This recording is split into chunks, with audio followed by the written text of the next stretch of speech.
आदमी अपना मर्जी से करेला, लेकिन बियाह तो विधाता के मर्जी से होला।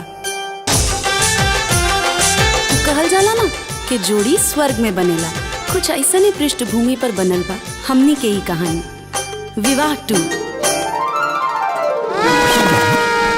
जब मुंह खोली है ना तब पता चली।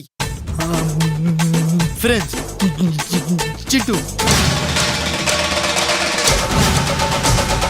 सागरा चीट ले जाके उछड़ल के दे देला सजोने का मती मार ले बिया। अरे वो लड़की थोड़ी ना हिया, वो तो परी बिया, परी। पहला जब से तू केस में से करता ने रोज तरह सही तू मोहब्बत के डर यार प्यार तो हर बार खानी चढ़ गए, हर चढ़ गए। तू हंसी के बोललू ये छे दिलवा के दर्द बढ़ी। लड़की के रहन ऐसा नहीं होके के चाहिए। जब जब तुम दिमाग से बोलने का प्रयास करोगे तब हकलाओगे, इसलिए हमेशा दिल से बोलने का प्रयास करो। दिल से तो प्यार गल जाला, गाना कैसे गल जाला? प्यार के इजहार कैसे करबा?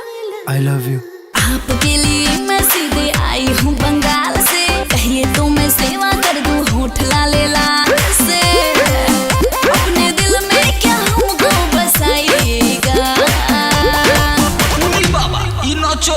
रात भर रुकिए, खाइए पिए सुतिए, सवेरे स्नान करके चला जाइएगा। तू यहाँ भी टपक गेलू? जी हम पकाम थोड़ी हैं जो टपकेंगे, हम तो टिकोरा है। इहे तो वो देवी है जन भाभी के जान बचौली हा। मने कहानी कुछ फिल्मी नहीं खिलागत।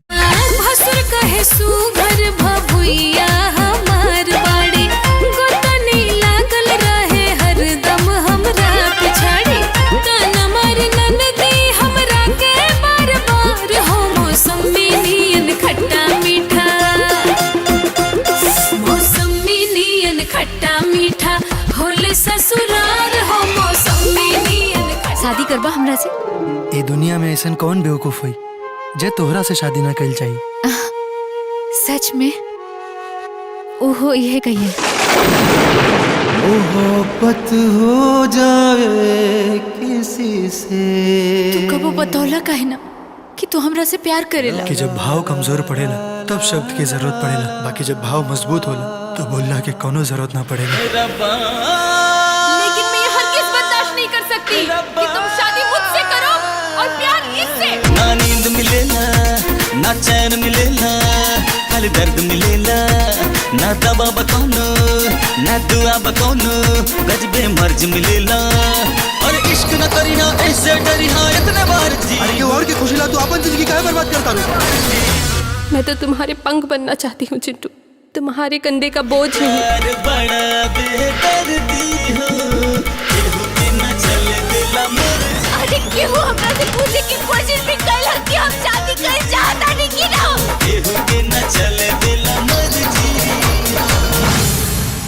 दर्द इस बात का नहीं कि वो मिल नहीं पाएंगे, फिक्र तो सिर्फ इस बात की है कि हम उन्हें भूल नहीं पाएंगे। मोहब्बत हो जाए कहना भी जरूरी है।